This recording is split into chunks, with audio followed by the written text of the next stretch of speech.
आज हम लोग पढ़ेंगे इंडो चाइना राष्ट्रवादी आंदोलन। जैसा कि नाम से लग रहा है इंडो चाइना मतलब इंडिया और चाइना, लेकिन ये इंडिया और चाइना नहीं है। इसमें 3 देश शामिल हैं, वियतनाम, कंबोडिया और लाओस। अगर वर्ल्ड के मैप में इसकी हम लोकेशन देखें तो वो ये पोर्शन आएंगे, मेनली ये पोर्शन आएंगे, वियतनाम, कंबोडिया और लाओस। ये दक्षिण पूर्वी एशिया में स्थित है।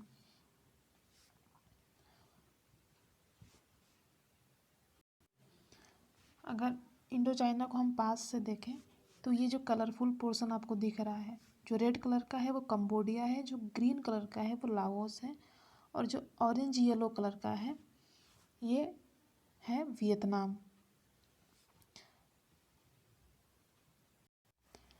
पहले वियतनाम पर चाइना का शासन था।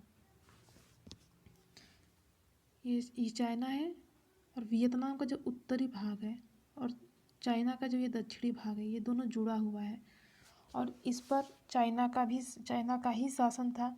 इस वजह से यहाँ पर चाइना की ही संस्कृति, पूरे वियतनाम में चाइना की ही संस्कृति अपनाई जाती थी। अब पूरा चाइना का शासन था।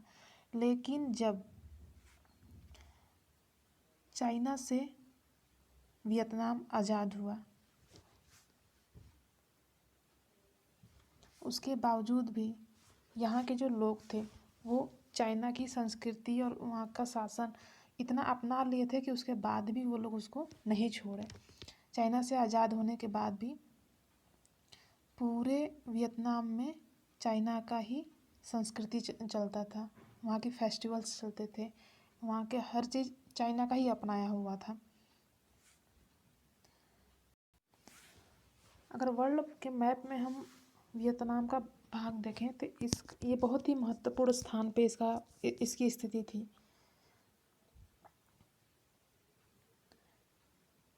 ये जो पूरा भाग था ये व्यापार करने के लिए बहुत ही महत्वपूर्ण था। अगर हम इधर से भी गए, इधर से निकले तो भी वियतनाम के आगे से जाएंगे, अगर हम इधर से आए तो भी वियतनाम के आगे से जाएंगे, हम इधर से भी आए तो भी वियतनाम के आगे से जाएंगे, हम इधर से भी आए तो भी वियतनाम के आगे से जाएंगे। मतलब हर तरीके से इधर गए तब भी, इधर गए तब भी, इधर से आए तब भी, हर तरीके से जाएंगे तो ये जो वियतनाम है उसके सामने से ही होकर जाएंगे। इस वजह से जो वियतनाम था वो बहुत ही महत्वपूर्ण लोकेशन पे था, तो हर कोई वहाँ पर बसना चाहता था, वहाँ पर आना चाहता था, क्योंकि वो व्यापारिक दृष्टि से बहुत ही महत्वपूर्ण था। और ये जितने भी रूट था, ये जितने भी रास्ते थे, इसको कहा जाता था सिल्क रूट।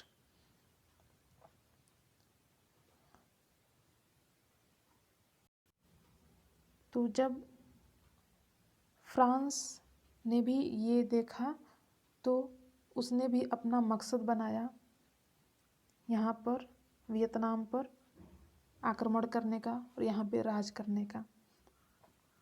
उसका मेन उद्देश्य था इस रास्ते से व्यापार करना, और इस वजह से अगर वो यहाँ पर अपना अधिकार जमा लेता है तो यहाँ इस रास्ते से व्यापार करने में उसको बहुत ही आसानी होती।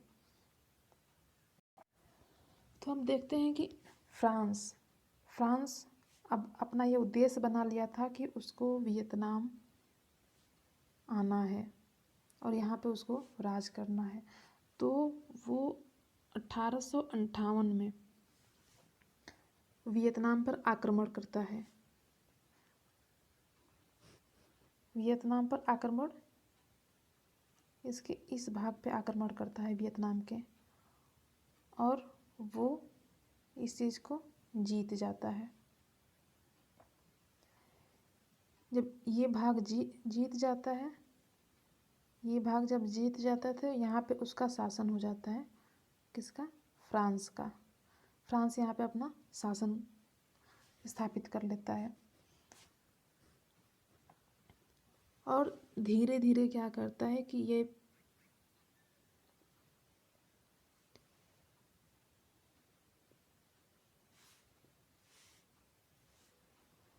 धीरे धीरे क्या करता है कि इस भाग में जितना भी चाइना की संस्कृति थी उसको धीरे धीरे ख़त्म करने लगता है और उसको ख़त्म करने के बाद वहाँ पर अपनी संस्कृति, अपना धर्म, ईसाई धर्म, अपने फेस्टिवल्स, हर चीज़ यहाँ पे लागू करने लगता है। जो भी फेस्टिवल्स होते हैं, जो ईसाई धर्म के फेस्टिवल्स होते हैं, इन क्षेत्रों में वो बहुत ही अच्छे से मनाता है। लेकिन जो भी चाइना का फेस्टिवल होता है, जब चाइना का संस्कृति या फेस्टिवल आता है तो वो यहाँ पे नहीं मनाता, मतलब बहुत अच्छे से नहीं मनाता, बहुत जोश नहीं दिखाता है कि हाँ फेस्टिवल है तो हमें इसको सेलिब्रेट करना चाहिए, उसको वो प्रोत्साहित नहीं करता है। लेकिन जो वियतनामीज थे वो यहाँ पे चाहते थे कि यहाँ पे चाइना की ही संस्कृति चले, वो ईसाई धर्म की संस्कृति यहाँ पे नहीं चाहते थे। वो बहुत दुखी थे फ्रांस के इस हरकत से। धीरे धीरे जब फ्रांस की ये हरकतें बढ़ने लगी, जो चाइना के जो विद्वान लोग थे, जो अमीर लोग थे, उन्होंने यहाँ पर आंदोलन खड़ा कर दिया। 1968 में सबसे पहला आंदोलन यहाँ पर 1968 में सबसे पहला आंदोलन, जिसको कि स्कॉलर्स आंदोलन भी कहते हैं, स्कॉलर्स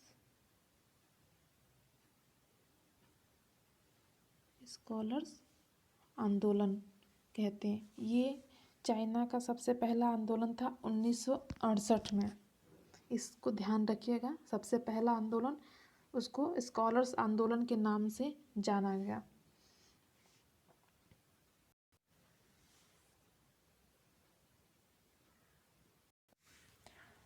फ्रांस जो है जब 1858 में इस भाग पर अपना अधिकार किया था, उसके बाद यहाँ पे वो अपना आर्मी, अपने लोगों को, अपने क्रियाकलाप, हर चीज़ को यहाँ पे बढ़ावा देने लगा और इस क्षेत्र को मजबूत बनाने लगा अपने लोगों के द्वारा। यहाँ पे अपने आर्मी को भी इकट्ठा करने लगा। फिर जब वो यहाँ पे अपने आप को शक्तिशाली बना लिया तो फिर वियतनाम के अन्य भागों पर आक्रमण करने का सोचा कि हम क्यों इतने दूर में ही रहें, हमको और आगे बढ़ना चाहिए, इधर भी बढ़ना चाहिए। तो फिर उसने 1887 में आक्रमण किया वियतनाम के अन्य क्षेत्रों पे, इन क्षेत्रों पे, ठीक। और उसका परिणाम क्या हुआ?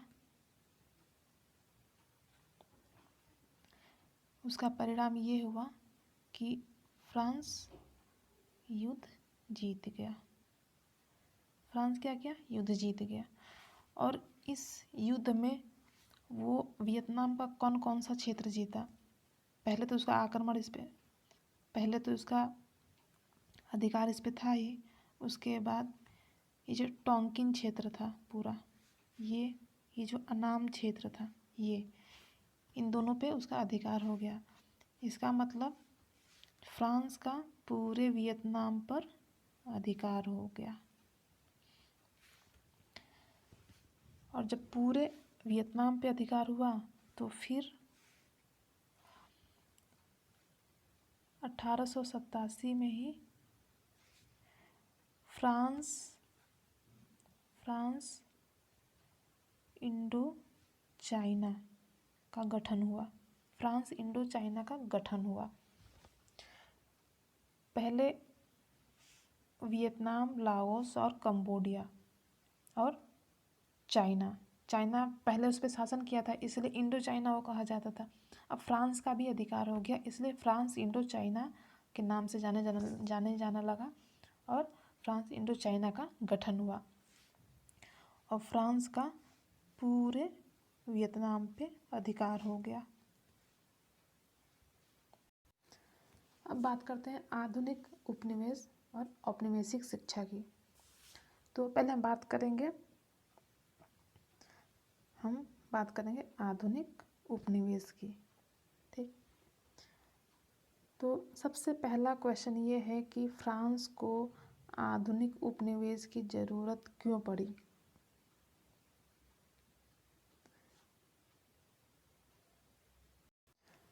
फ्रांस को आधुनिक उपनिवेश की ज़रूरत इसलिए पड़ी क्योंकि उसको लेबर चाहिए थे, काम करने वाले लोग चाहिए थे जो पढ़े लिखे भी हों और लेबर भी हों। तो इसलिए उनको आधुनिक उपनिवेश की ज़रूरत पड़ी जो कि उनको वियतनाम में दिखे, ऐसे लोग उनको मिले। तो फ्रांस जो था वो वियतनाम में शासन करने के उद्देश्य से आया।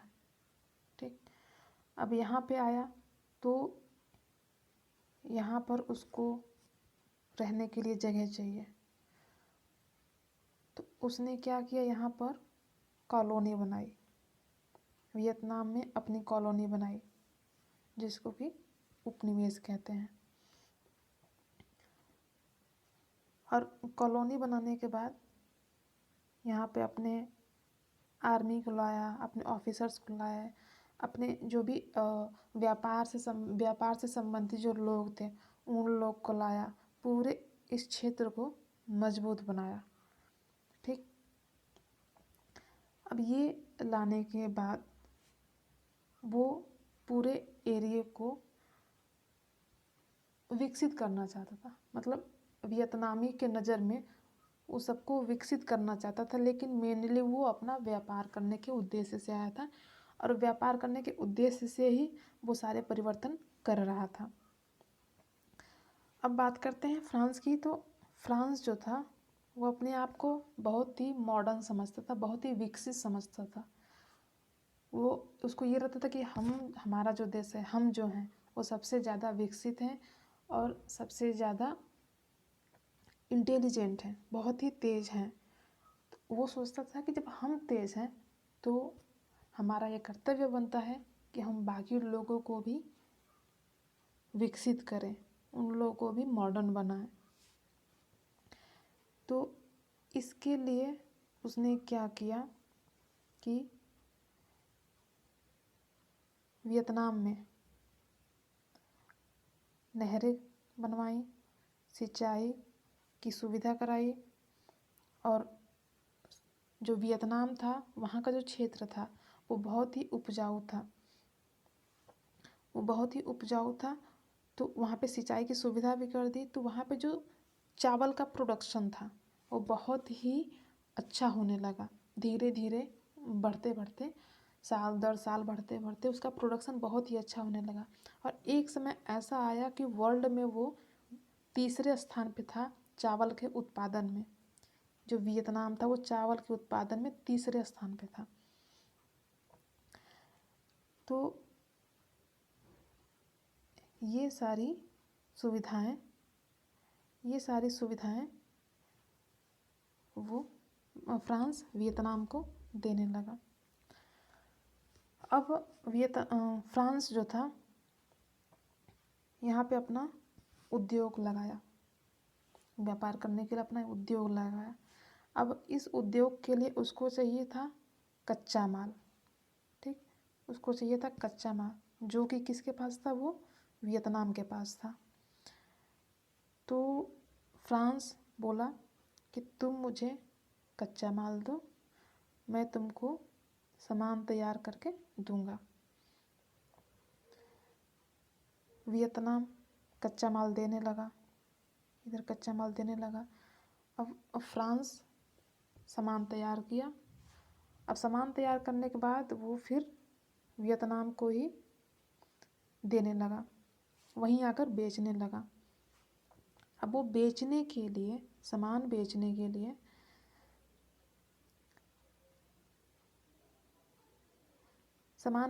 के लिए फ्रांस ने क्या किया? सामान बेचने के लिए फ्रांस ने सबसे पहले वियतनाम में बिल्डिंग्स बनवाई, रोड का निर्माण करवाया, रेल का निर्माण करवाया, ताकि वियतनाम में हर जगह सामान जो है वो आसानी से भेजा जा सके, लोगों के पास आसानी से पहुंच सके। जो भी मैनेजमेंट था उसमें सुधार किया। ये सब कुछ क्यों किया?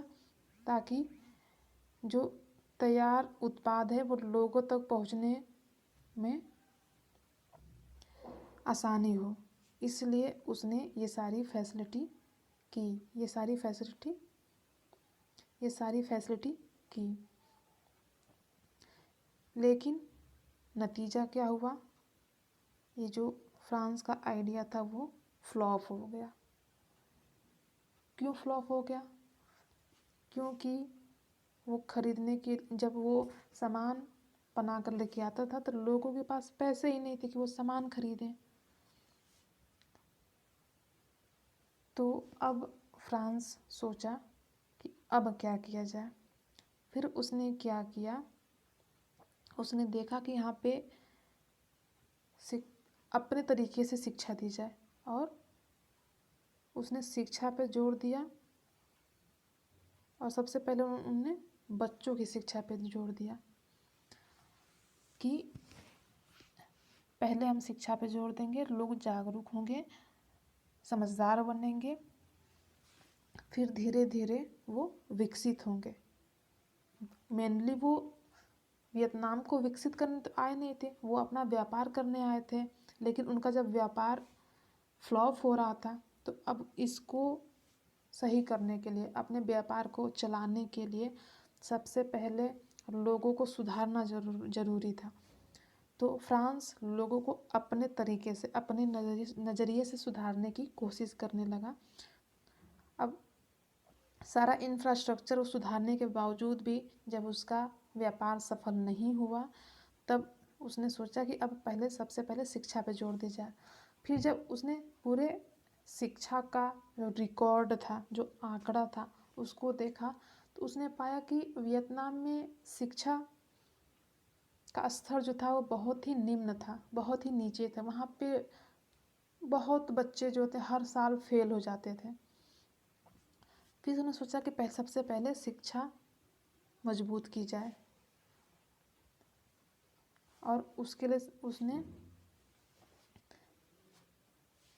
शिक्षा देना की योजना बनाई। अब शिक्षा का जो टॉपिक है वो हम अगले क्लास में पढ़ेंगे।